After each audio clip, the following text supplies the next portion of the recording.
Welcome to the Broadband Institute's online leadership school. We're going to get started now. Today's webinar is Network Changed in Canada. On behalf of the Broadband Institute, I want to thank you for joining us. My name is Maria Dobrinskaya, and I'm the BC Director here with the Institute. We're delighted to have Jason Mogus and Logan McIntosh with us today. The webinar will be 45 minutes long. Jason will present and answer questions. I will act as a question moderator to make sure we can hear from as many of you as possible. I'll then bring Logan into the conversation with some questions about her work, and then we'll share more of your questions with both of the presenters. To maintain sound quality, we've muted everyone but our presenters. There are many ways you can participate today. Our Twitter handle is @Broadbent. At any time during the webinar, you can ask questions by clicking the Q&A button. You can also make comments by entering them in the chat box visible in your screen. We're thrilled to share with you an opportunity to learn more about the strategies and practices that lie behind today's most successful advocacy campaigns, based on Network Changed in Canada, a groundbreaking report the Broadband Institute published earlier this year. The report, based on a US study by authors Jason Mogus and Tom Liachis, features Canadian case studies of campaign innovations in this country. Today, we'll take a deep dive into the principles outlined into the report and into one of the Canadian case studies profiled in the report. Our goal is to share a model that can be learned and replicated by other campaigners for how to blend grassroots participation and organizing with disciplined central planning to win. The webinar is an opportunity for you to learn more about how to put these ideas into practice. To guide us through the Network Change report is one of its co-authors, Jason Mogus. A digital pioneer for 2 decades, Jason is the principal strategist at Net Change Consulting, formerly Communicopia. He has led digital transformation projects and campaigns for some of the world's most recognized social change organizations and movements. In 2012, he created the world's first report on nonprofit digital teams, and in 2015, he was named a Fellow of the Broadband Institute. His campaigns have won elections and Webby Awards, raised millions of dollars, and transformed dozens of institutions, leaders, and teams for the digital world. And to provide us with a view from the front lines of one of the report's featured case studies, Lead Now, is Logan McIntosh. Logan managed Lead Now's national organizing program in the lead up to the 2015 federal election. Using a digitally enabled, narrative-based, distributed organizing model, Lead Now engaged over 5,000 volunteers who had over 50,000 live conversations. Logan loves working with the Lead Now community and is committed to exploring how it can use digital tools to scale the impact of its organizing program, bring new people into the political process, and deliver impact on critical campaigns. Welcome, Logan. Welcome, Jason. We will have a chance to hear from both of you and take questions from participants. Now, a presentation on the model. Jason? Thanks, Maria. So it would be nice to see all you. It's nice to be able to do this over the internet. I hope that you enjoy hanging out with us for the next 40 minutes and are able to focus some attention on what we're talking about here, because it's exciting and I really can't wait to hear Logan's story. So my background is I built websites for people that I wanted to work with for 20 years, and being inside mostly nonprofits, you get to learn a lot about what they're like, kind of where the opportunity comes from, who has power, who doesn't, who gets to make decisions about these kind of things that then show up in the world later, like a campaign that they run or a statement that they make about something. So I came to this work through my own search for impact and power.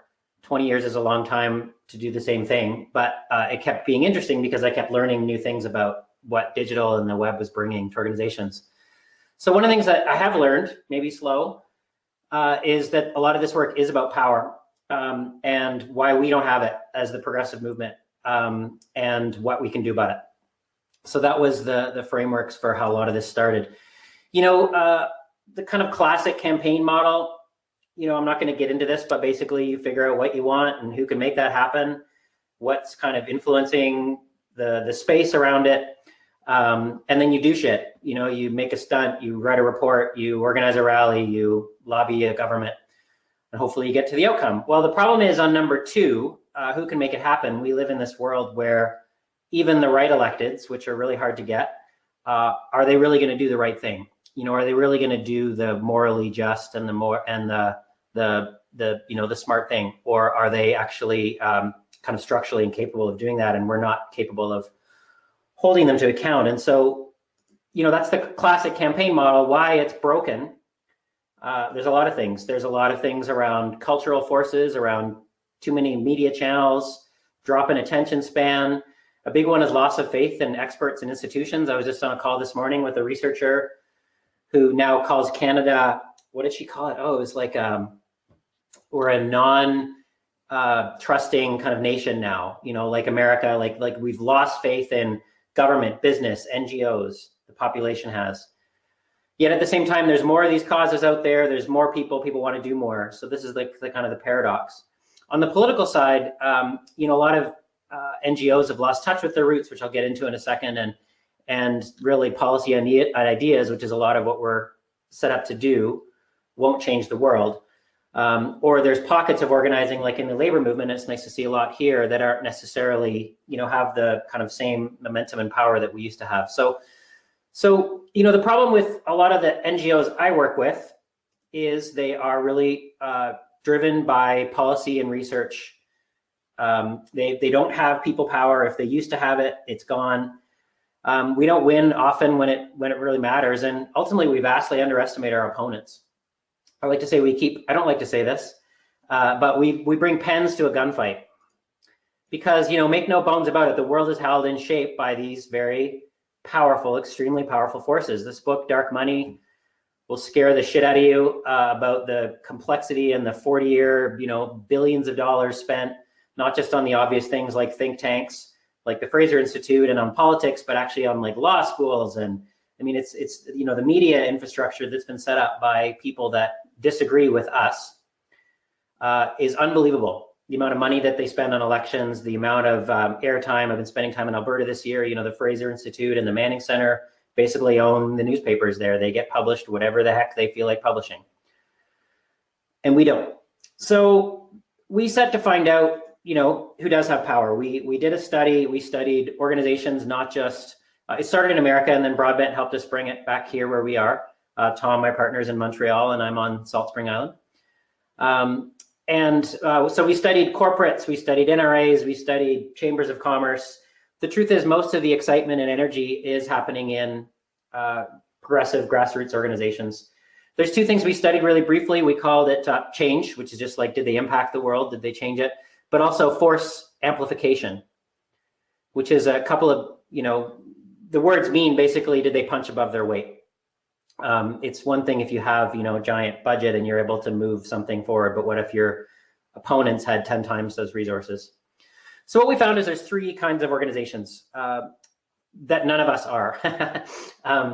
So the first one is institutional heavyweights. These are the classic kind of large scale groups that have a major membership size and a lot of money to spend on lobbying and politics and media.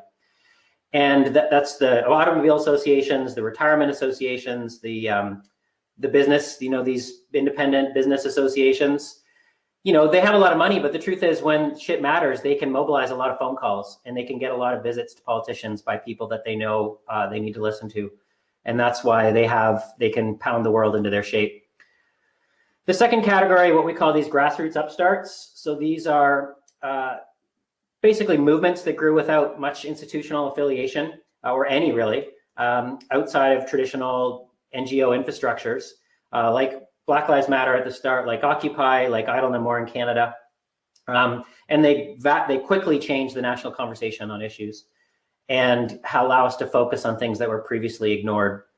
While they rarely lead to policy outcomes and wins, they are definitely laying the ground for future organizations to make bigger change, like Bernie Sanders to grow from the Occupy conversation and all the stuff we're seeing around Indigenous rights in Canada that grew from Idle No More, not directly, not through the same institution, but through that new conversation being opened up. But what we found that was most interesting in the study group, and we confirmed this in Canada, and I've confirmed in my own practice prior to that, is this new category of groups that we call directed networks. So these are groups that are balancing that grassroots energy and that spontaneous power of these leaderful networks that are showing up and expanding really rapidly with actual some command and control structures and actual resources and a really solid political analysis. So we like to say it marries old power with new, and that's where Bernie Sanders, Keystone, which I worked on, definitely the tar sands campaign here, a giant campaign I've been working on in Australia all year. It's a consistent model, not just giant, but can also be scaled. The immigrant rights movement, which unfortunately just got a lot harder under Trump, but their deportation work was amazing, and they were doing that off hundreds of thousands of dollars, not off the millions that the Keystone and other campaigns had. So there's 4 attributes of a directed network campaign, and I'll talk just briefly about each one, and then we'll get a chance to hear about it in Logan's work. So, and again, we pulled this from the research from originally the 47 case studies, which I'd now say is closer to 60 case studies that we pulled. And we've also done trainings around the world. We've trained probably 300 campaigners in a bunch of cities. And the reason why I say that is not to show off. It's that I've had like these conversations. Hey, does this work for you? Does this make sense? And a lot of people are like, yeah, this does. This is an interesting framework, which is why I'm pumped about it. So the first one is opening to grassroots power. If you don't actually believe that the grassroots aren't just like in a transactional relationship with them, if that actually is, you have to actually value that at the start before you can really show up that way later, or they're just like photos on a website, or it's your social media manager's job to, pretend that you have people power. This is about using the voices of supporters in your campaign, letting them inform and speak and act and co-create the campaign. It's developing your campaign ideas from that deep pool of knowledge that you get from knowing who your members are and either data or just one-on-one conversational insights into what makes them tick and what issues they care about. And it's about involving and amplifying them at every stage. It's it's not your show, it's theirs. And these campaigns either show up that way or they don't. But what I've come to learn, I've screwed up the order of this, so I'm going to back up here. To me, the most important thing that I've learned over the last year and a half of talking about this and working on it is this one is the core. If you don't have the right story, you can't do everything else. So the core of the core is you have to value it in your heart about people power. You can't get there in your organization. But if you don't have the right story that actually really meets people again in the heart, but also that says a clear theory of change, that gets people, makes it clear that you have a way, that you have a path to victory, that focuses on something big enough that they actually care about, but not so big like a nuclear war that we all know is impossible. That actually isn't afraid of calling out villains, which a lot of NGOs have a hard time with. And is also, just really good at cultural storytelling. So I've come to learn that that's actually probably the most important piece. So that's more of like the open principles and storytelling piece. The piece that is more, and that's all work that NGOs need to do, or organizations need to do. But organizations also need to change the work they do. We spend too much time delivering things and not enough time supporting others to deliver them. And we work too much in our single issue silos and not enough with other groups. What the research found is, other than a couple cases, every big win happened when people got out of their silos and their comfortable groups and started to work with people that were quite different from them. First Nations with environmentalists, the Fight for 15 campaign when it lined up with Black Lives Matter and became not just an economic justice, but a racial justice campaign. There's a lot more to say about that, but there's 2 ideas there. One is you have to get out of your silos and basically break these frames that we're boxed into as like, oh, it's just the enviros that care about that. Oh, it's just labor that cares about that. And then they can just ignore us. You actually have to show up like you're multiple different groups and multiple agitated people. And then in order to get other people to lead, you actually have to do the work to help them lead. You have to make kits for them. You have to get on the phone with them. You have to do webinars. You have to support them and convene and connect and actually organize these people. And if you're always doing shit on your own, you don't have time to do that. And then the final piece gets into innovations from Silicon Valley around testing, failing fast, minimum viable products, data-driven campaigning. It doesn't have to be fancy. It doesn't have to be expensive. A lot of it actually comes down to humility. Campaigning's hard. We are constantly surprised by what fails and what works. And so we should quickly drop what is not working and pick up what is working. And we should be really open to always being really looking at that with really open eyes. And a lot of times we get committed to a certain path and we have a hard time leaving it. The other challenge here is that, I've started to learn, hopefully we all know, you don't take on these big giant issues with like a couple of part-time staff and a $500 budget. You know, on the tar sands campaign, it was $100 million easily that was spent by the government and then CAP and the industry in order to go toe to toe with them. You know, it took millions of dollars. Now we had nowhere near what they had, but we couldn't have done it with 50 grand and some part-time staff. So you actually have to be resourced for these fights, and you do have to play the long game. On Keystone in the US, you know, we had Obama boxed into a corner for 3 years before the guy finally decided to kill this thing. And at any point, if we would have let up and focused on something else, he would have just gone, oh, good, now I can do what I really want to do. You have to really play a long game on a lot of this stuff, which Logan will tell you about getting Stephen Harper out of office. So that's the model. These are the, you know, I'll just leave you with these 4 principles, and I'm happy to, the report is free on the Broadbent website and on my own. And I hope that you can find, again, in the trainings we've done, I found you can scale this down, you know, don't try to do everything at once. Pick one that's probably working for you. And I can guarantee you that if your eyes are open and you're campaigning well, you're doing some of this stuff already. There's stuff that you're already doing in your organization or campaigns that is probably working really well, that is aligned with these principles. So figure that out and do more of it. Great. Thank you, Jason. So we do have a question that I'll ask of you. Just a reminder to all the participants, if you have questions, do write them in, because we're going to hear from Jason, and then we're going to hear from Logan, and then we'll have an opportunity for some more questions again after. The all-important question: where do directed networks get their resources? Yeah, well, there's a couple of levels to answer that.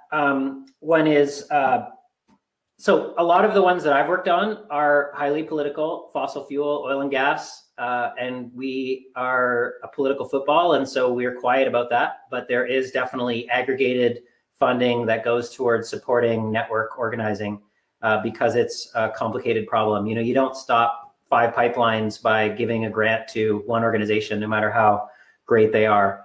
You do it through creating a dynamic, learning, adaptive system that can continuously respond to a very complex environment. So more funders are figuring that out. On a smaller scale, you know, I've been raising money on a pipeline campaign that Logan and Lead Now helped, and a bunch of groups have helped. We've raised over $1 million for Indigenous lawsuits from scratch. And, you know, we did that with like 40s of thousands of dollars. You know, it's just a way to do campaigning. Take your budget and spend it on the good story and convening others to do the work, rather than a press release and a billboard and a stunt. And I'm not saying those things aren't still stuff to do, but let's kind of reallocate our budget. You know, we have a lot of these agencies that love making videos for us and shitty websites that get no traffic, but is that actually the best way to spend a campaign budget in 2017? Thanks. Thank you. So we're going to bring Logan into the conversation now so we can take a closer look at one of the model's case studies, Lead Now. And so I've got a few questions for you, Logan, and we'll just start off with, can you outline which of your campaign practices line up most strongly with what we're tracking in the report? For example, one or more of the 4 principles: opening to grassroots power, building cross-movement network hubs, framing a compelling cause, and running with focus and discipline. Yeah, I am happy to do that. I think just before going into that question, I just want to give a little bit of backstory around who Lead Now is for those who aren't familiar. So we are an independent, national, multi-issue organization. So we're made up of about 400,000 people from coast to coast to coast. And our power and our direction and our funding all come from our community. So going back to that question around where do you get those resources from, for us, most of the budget, the campaigning budget that we have, is from crowdfunding from our community. And basically, we use organizing and digital tools to help everyday people's voices get into politics. So that's a little bit about who we are. We started in 2012, and I think many of you would be familiar with the Vote Together campaign in the 2015 election. And I can kind of speak to a couple of the key principles that applied to that campaign. And then since, actually, we've shifted some of the principles that we focus on. So the Vote Together campaign was geared towards the 2015 federal election, and the goal for us was to help to defeat the Conservatives by stopping vote splitting between the other parties. And I think the two principles that I really want to highlight, one is frame a compelling cause. So what we had with this campaign is we had an outstanding villain. Stephen Harper was incredible. He was so well known and so well disliked that it meant that there was a very clear villain that we were able to orient a lot of our campaign around. And we also had a clear inflection point or deadline with October 19th, 2015. We had a clear action-worthy problem, which was that our broken electoral system could mean that even though the majority of people wanted to see a change of government, that he could end up again, Harper could end up again with 100% of the power. And we had an ambitious and centralized plan that was informed by our community that had a very explicit theory of change. So it was very specific. It said that if we can get enough people to vote together, then in key ridings across the country, we can defeat the Conservatives. And I think I really just want to reiterate what Jason was saying around this being one of the most critical pieces of an effective campaign, because I think that people are every day inundated with lots of information, lots of asks. But what is really unique and will stop someone in their tracks and get them to pay attention is if there is a clear theory of change that's connected to a big, bold, ambitious idea, because people are hungry to be part of something that will lead to impact. Another kind of key principle that was present with this campaign was that it was people-powered. So the plan was informed by our community through surveys, through community consultation processes. And really early on, we realized that in order to have the kind of impact that we wanted, we were going to need to figure out how to build a people-powered movement, because elections are won and lost by conversations. And so in order to be able to have the kind of number of conversations that we knew were necessary to actually have impact, we had to get creative in figuring out how to build up a system that would be able to facilitate thousands of conversations. So in the end, we had a small staff team. We had about, I think it was 6 organizers that were supporting over 5,000 volunteers to have over 50,000 conversations. So it really came from people power. And then those teams that formed were able to customize or tailor their tactics to their local context. And they had kind of autonomy and power to determine how they could best fit in to our large centralized plan. So we were all working together, but there was room for kind of creative growth. Yeah, I'm just going to touch on. That's all great. I have more questions, and I think that some of it you've spoken to. But as a digital-first organization, you guys started out employing many of these practices that others are now trying to learn. You know, what have you learned along the way? What have been some of the organizational challenges you've encountered in campaigning in this new way? Yeah, I mean, I think a lot of that comes to play, or what we saw right after the federal election. So we really had this incredible villain with Harper. And then the day after the election, you know, we started to get, there was lots of celebration, but also we saw a drop in engagement and in monthly donors. And we had to investigate why is this happening? And I think that what we saw is that, you know, when you have a model that's so oriented towards a villain, what happens when you win? What happens when that villain is gone? And so I think one challenge that we have experienced has been when you're kind of dependent on outrage. So I guess just going back a bit, it was the reason we were running this campaign was because we have a broken electoral system. And that was really the core problem that we were trying to solve. And so after the Liberal government made that commitment to change our broken electoral system, we saw that the public at large wanted to really trust that that was going to happen. There wasn't the same kind of outrage or villain that we'd seen before.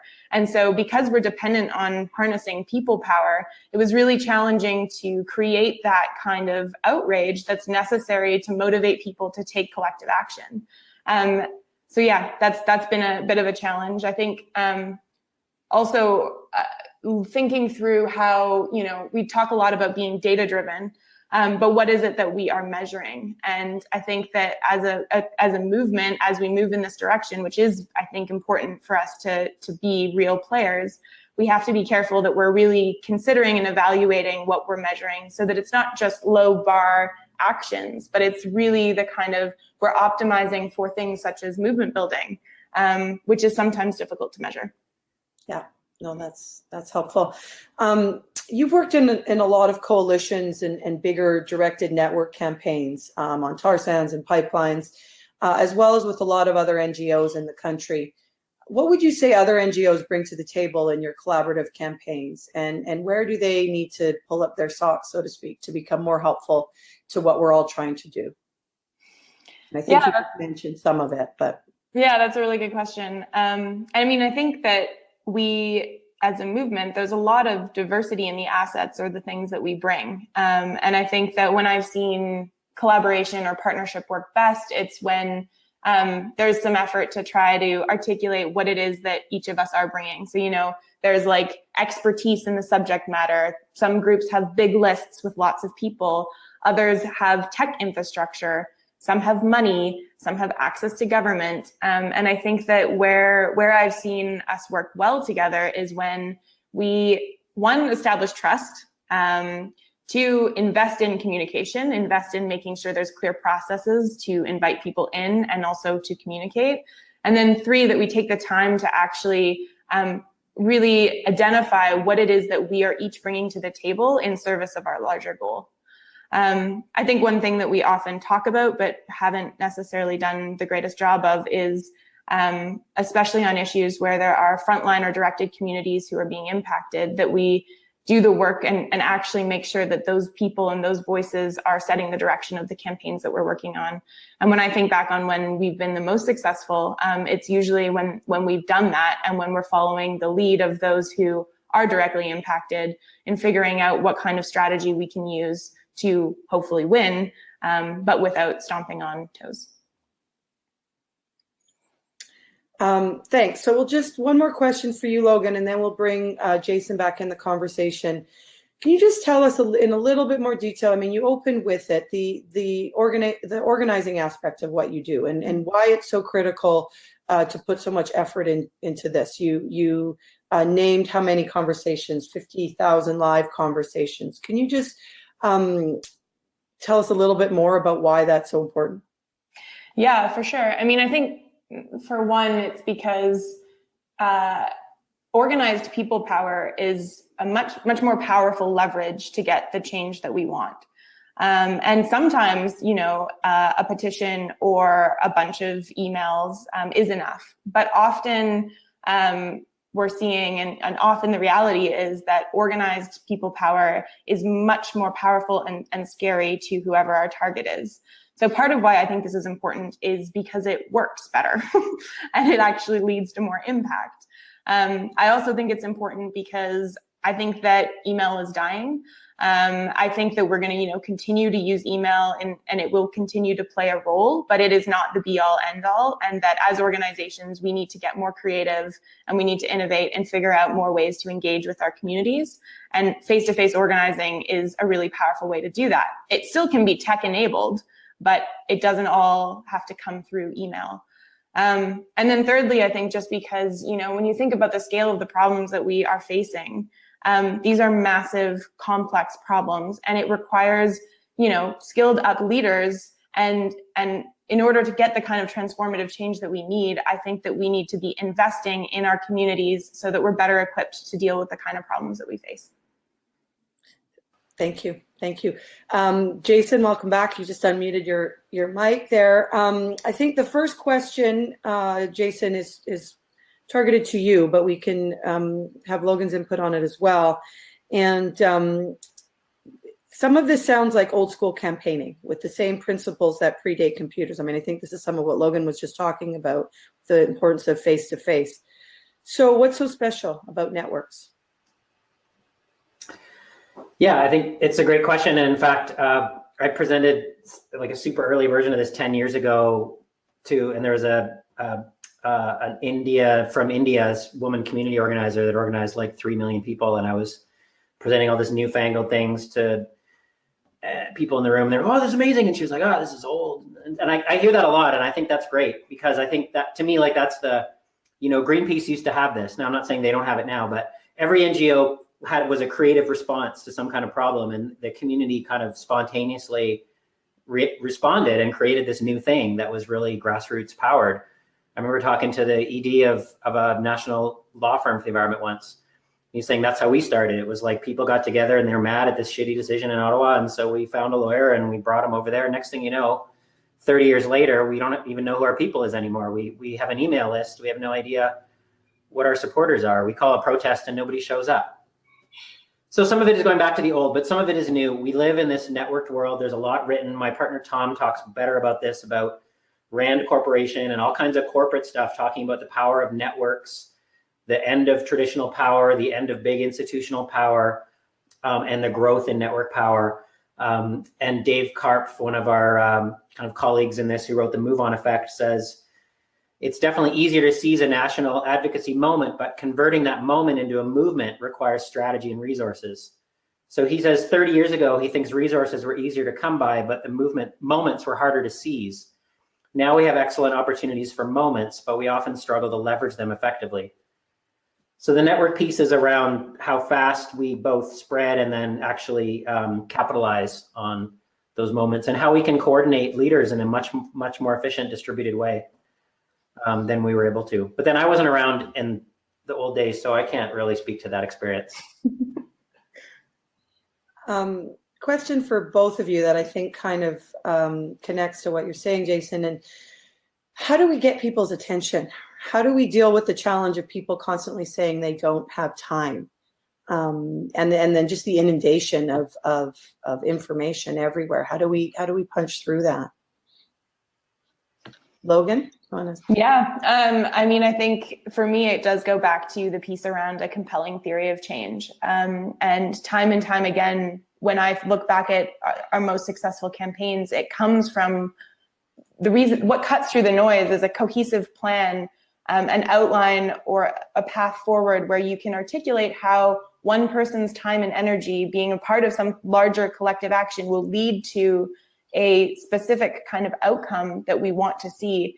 That actually doesn't happen very often, and it's actually quite difficult to do. And so for me, what I see, when you notice that something has really cut through, that's where there is a actual pathway that you believe in and that kind of passes your sniff test of authenticity to be a part of something that will actually work. And I think that when people feel that, they're willing to put that at the top of their list, and they're willing to make time for it. We saw people who had never organized on anything ever before coming out for hours, time and time again, for months, because they felt like they were going to be a part of something. And I think that really does, it's unique and it works.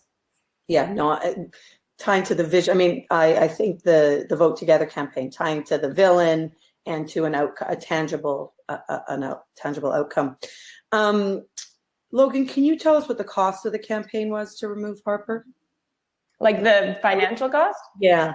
Well, other costs as well, if there are some. I think the question was focused on the financial cost. But again, I think we keep coming back to these questions around resources, right? Mm-hmm. Yeah, and I think that is a barrier to them being able to do more of this work. Yeah, it is definitely something that I think we also as a movement need to pay more attention to. I think that especially for us with the model of organizing we were using, it was effective in many ways, but it still was limited by staff time. And I can pull up or send around. We have a report that outlines more of the detailed costs of the campaign itself. But I think that one thing that we struggled a bit with was the fact that the model, the kind of model of organizing meant that it still required staff time in order to support it. And so now when we're kind of looking forward to new campaigns and to new models of organizing, what we're really excited about is to figure out how we can use tech to create more mass distributed organizing. And I really believe that that's kind of what's going to be necessary in order to make this model more accessible, because at the end of the day, it is resource intensive. And that's not necessarily a bad thing. Like Jason was saying, we have to, as a movement, acknowledge the fact that resources are needed and necessary for the work that we're doing. But I also think that we need to figure out how to make it more accessible. So another question that I think you might have answered a little bit, but you referenced that somebody wants to know if you listed some of the assets that need to be at the table: access to government, tech, financial resources, and is there a comprehensive list of the necessary assets? You just referenced a report that you could send around. I don't know if that quite addresses that, but and I don't believe it's in the network change report, but maybe I'm wrong. Jason, is there? Well, it's really custom to what you're trying to do. Like Logan was running a national campaign to unseat the most, wealthiest political party that we'd seen in the country for a long time. And the work that I do a lot is trying to, slow down these multi-billion-dollar industries that are used to having their way with government and the media for 50 years and have tens of millions of dollars to throw around. That's different than a lot of the campaigns you're working on. So I don't think there's like a flat answer.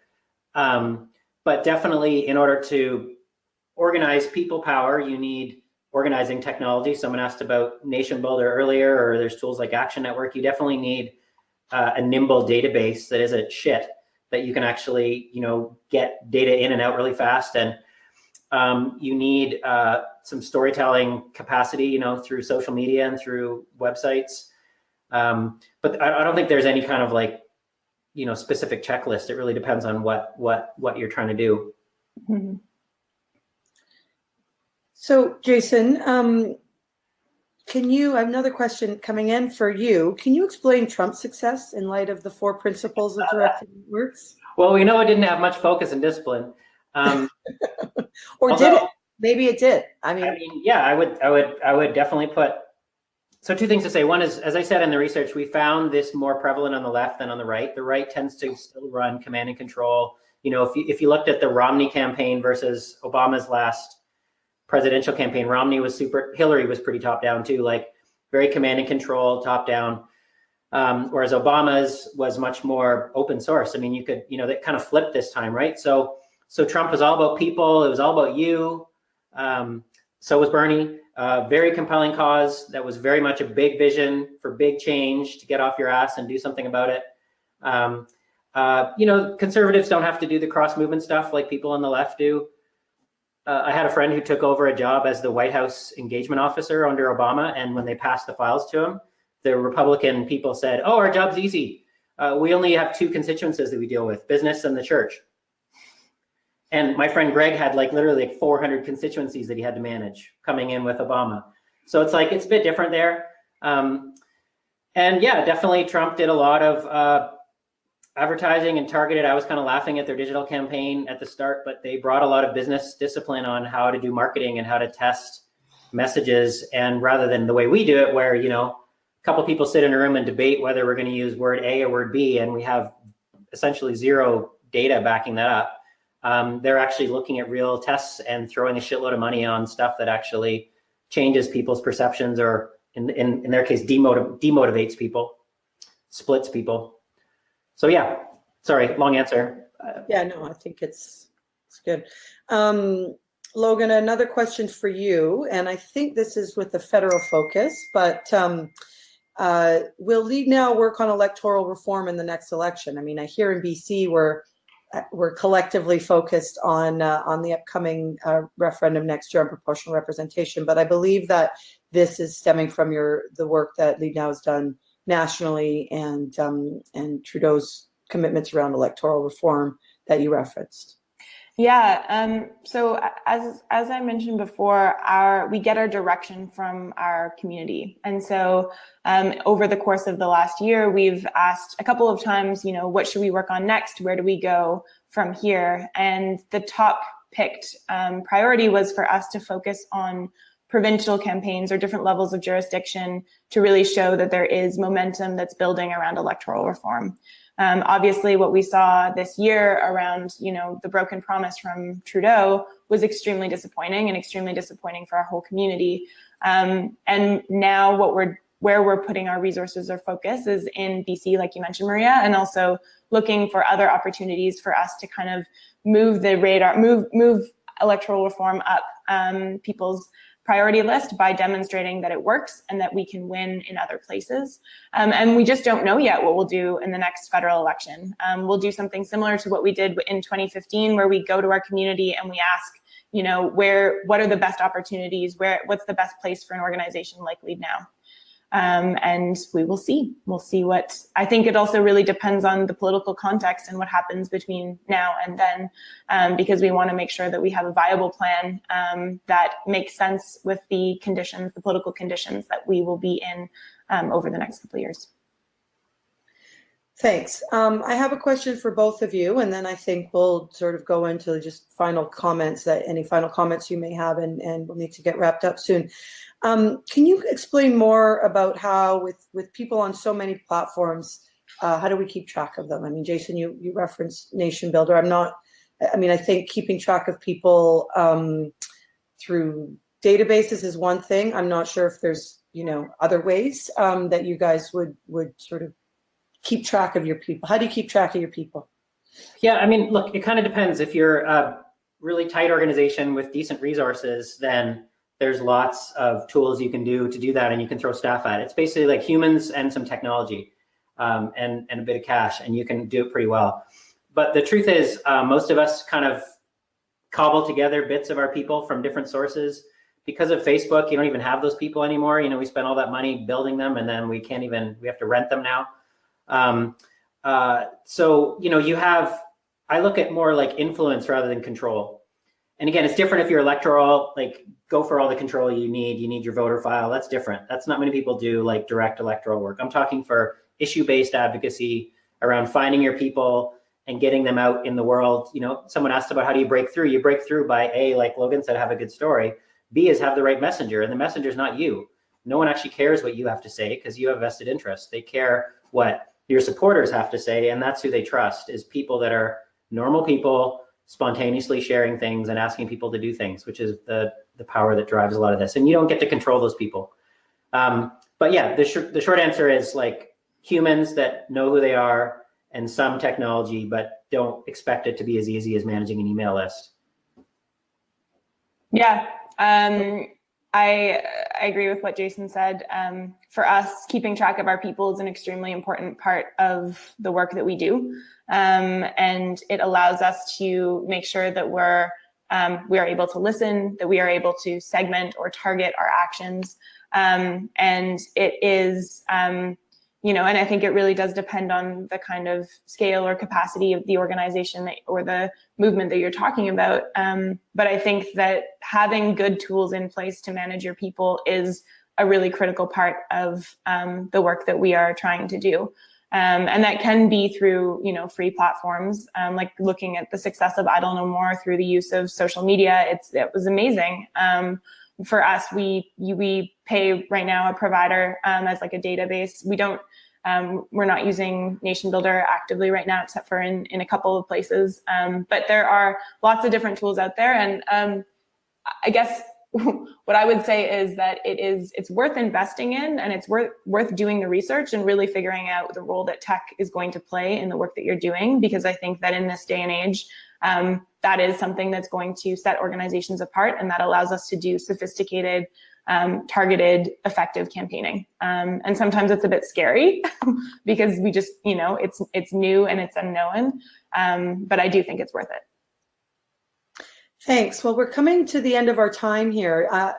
Do either of you have one short, brief final comment, or you kind of were able to explain a lot in that last question? So unless there's anything burning that you didn't get out, I think we're going to call it a wrap.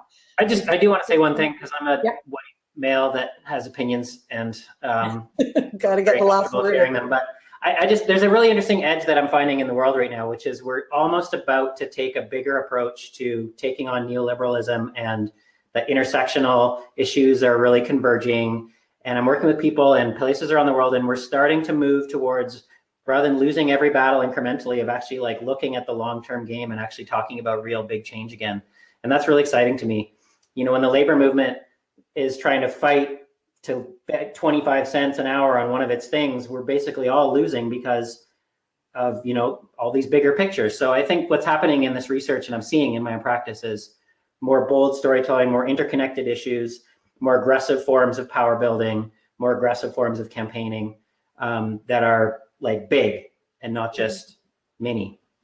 Yeah, and just to build off of what Jason was saying, and going back to that question about Trump, I think that the world that we're in, there is this shift that is happening. And I think that, you know, you look at like the fact that there are the least number of people in this country, in Canada, that trust our political institutions that we've ever seen before. And there is an emerging kind of pool of people that's growing that I think are unaffiliated to political parties, and they're not necessarily sure of exactly what ideology or camp they're going to fit in. And I think that this time requires us to really take a sober thought at the way that we are approaching the campaigns that we're running, how it is that we're approaching the problems that we're addressing, and the language that we're using to bring people in. Because this is a time where I think either we're going to see a shift in the progressive forces are going to gain more power, or we're going to lose a lot of people who are hanging in the balance right now, feeling very disconnected from the establishment, from the political elite, from the corporate elite. And it's up to us to figure out how we bring those people in and also invest in real kind of leadership development and training. And so I guess for me, that's what keeps me going, and it keeps me motivated around this experiment that we're all, I think, a part of, which is how do we build these effective campaigns using the tools that we have to really touch a lot of people. And I think that that's on us, and that's why I'm so grateful that these conversations are happening for us to really dig into how we can do this better. Well, thank you. Thank you, Logan, and thank you, Jason. And thank you to all the participants who joined us today. I want to encourage everybody to read the report. There was a couple questions that we didn't get to, but largely because the answers are contained in the report, and it does go into much more detail about everything that you've heard from both Jason and Logan today. The report can be found, I believe, in the handout section of the webinar somewhere on your screen. So, and that's a wrap for today. So thanks again for everybody joining us, and look forward to the next one.